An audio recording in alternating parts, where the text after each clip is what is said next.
فسبحان من لا يقدر الخلق قدره ومن هو فوق العرش فرد موحد مليك على عرش السماء المهيمن لعزته تعنو الوجوه وتسجد فسبحان من لا يقدر. Assalamualaikum warahmatullahi wabarakatuh. A'udzubillahi minasyaitonir rajim. Bismillahirrahmanirrahim. Alhamdulillah rabbil alamin. Wassalatu wassalamu ala Rasulillah wa ala alihi wa sahbihi ajma'in. Rabbi shrah li sadri wa yassir li amri wa hlul 'uqdatam min lisani yafqahu qawli. Allahumma la sahla illa ma ja'altahu sahla wa anta taj'alul hazna idza syi'ta sahla. Allahumma yassir wa la tu'assir.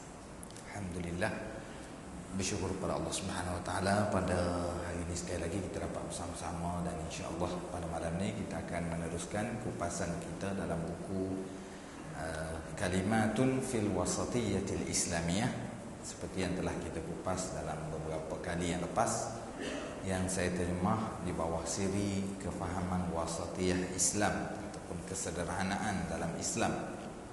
Kita telah faham dalam kuliah-kuliah yang lepas, saya telah pun menceritakan maksud wasatiyah, wasat, yang diambil daripada perkataan ataupun ayat auzubillahi minasyaitonirrajim, wa kadzalika ja'alnakum ummatan wasata litakunu syuhada'a 'alan nas wa yakuna ar-rasulu 'alaikum syahida. Dan demikianlah kami jadikan kamu sebagai umat pertengahan supaya kamu menjadi saksi kepada manusia dan Rasul menjadi saksi kepada kamu. Pada hari ini insya-Allah kita akan meneruskan perbincangan kita dalam 30 ciri yang telah digariskan oleh Dr. Yusuf Qaradawi sebagai ciri kesederhanaan ataupun keseimbangan Islam. Dalam buku ini, sebelum daripada membincangkan 30 ciri itu, dia membincangkan bukti Islam ni agama yang ngam dengan kehidupan manusia. Kita telah kupas dalam kuliah-kuliah kita yang lepas macam mana Islam ni package untuk akidah. Dalam ajaran akidah Islam tu dia seimbang dalam memenuhi tuntutan manusia, dalam ibadat, dalam akhlak, dalam perundangan, persoalan berkaitan individu dan masyarakat. Dia seimbang, tidak melebihkan satu sudut berbanding sudut yang lain. Sebab itu dalam muka surat 3 kita ni baliklah sikit, kita sebut balik sedikit sini. Itu dalam muka surat 3 secara seimbas selalu pada hari ini saya nak sebut, iaitu Dr. Yusuf Qaradawi menggariskan, dia kata seimbang antara apa? Antara perkara ketuhanan dan kemanusiaan. Kita dah bincang sebelum ni kan. Yang agama lain mencari-cari apakah garis pemisah antara hak Tuhan dengan hak manusia. Dan erti kata lain, hak Tuhan ni dia merujuk kepada perkara-perkara yang manusia tidak boleh tahu kecuali hanya dengan panduan Tuhan. Yang salah satunya kita sebut baru ni semayang. Saya kata kan, semayang manusia ni payah nak fikir sendiri macam mana nak semayang. Lalu Allah pun bagi. Tapi kalau macam mana nak makan, sebab tu kita tengok orang bukan Islam pun dia makan lebih kurang kita je kan, makan nasi. Bahkan nak jaga kesihatan, mungkin dia jumpa benda yang kita tak jumpa. Tapi dalam perkara-perkara macam ni, Islam bagi guideline. Jangan makan benda haram tu macam mana. Dia tidak terlalu detail. Nas Al-Quran dan hadis tu tidak detail dalam perkara-perkara itu. Dia bagi panduan. Okey, kerohanian dan kebendaan. Nak menyucikan rohani, Islam seimbang dengan keperluan kebendaan. Tak perlu menyeksa tubuh untuk meningkatkan kerohanian. Nak bertaubat tak perlu guna besi panah cucuk tubuh. Sebab apa? Allah bukan nak jaga rohani manusia saja, tapi tubuh manusia pun Tuhan jaga juga. Jadi dia seimbang. Tak perlu, tak ada puasa yang sampai membinasakan badan.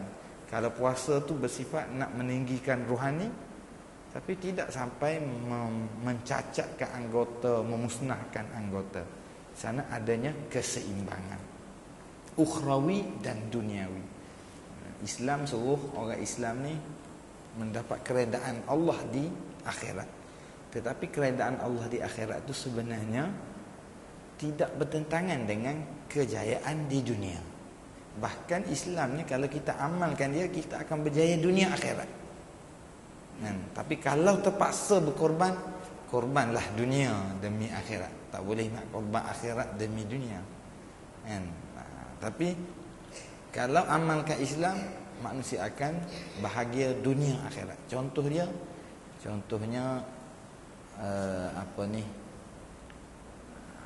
Tuhan banyak tempat dalam Al-Quran.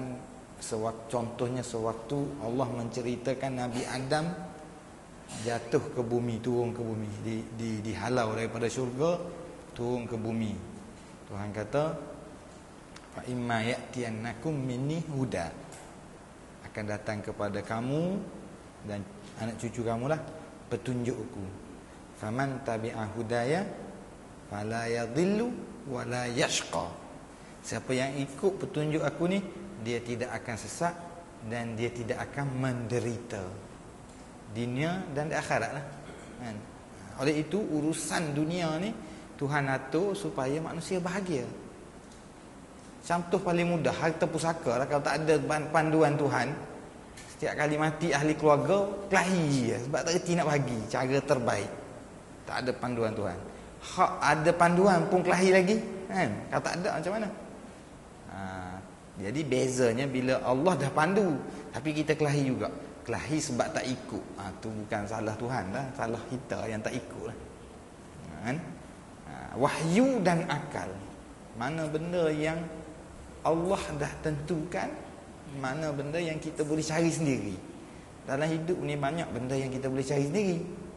Macam mana kita nak buat bangunan, macam mana kita nak buat kenderaan, macam mana kita nak majukan negara ni, kawasan ni nak bina apa, kawasan banjir, rumah dia macam mana zaman dulu.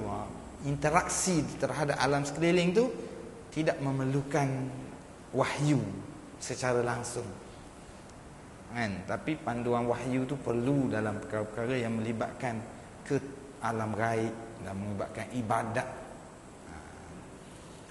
peninggalan silam dan masa hadapan. Orang zaman dulu dia buat apa yang dia buat, dia berjaya di zaman dia. Masa hadapan, ada zaman hadapan yang kita ni hidup zaman sekarang yang perlu berdepan dengan zaman yang akan datang. Jadi Islam menyediakan ruang fleksibel di situ yang ada juga boleh berubah. Hukum hakam agama pun boleh berubah kalau berubahnya zaman dan masa. Bukan semua, tapi ada boleh berubah mengikut kepentingan. Kena belajar lebih lanjut lah. Individu dan masyarakat. Individu ada hak dalam masyarakat, masyarakat ada hak pada individu. Seragam. Agama lain tak ada, dia sama ada mementingkan individu ataupun mementingkan masyarakat. Ajaran komunis mementingkan masyarakat.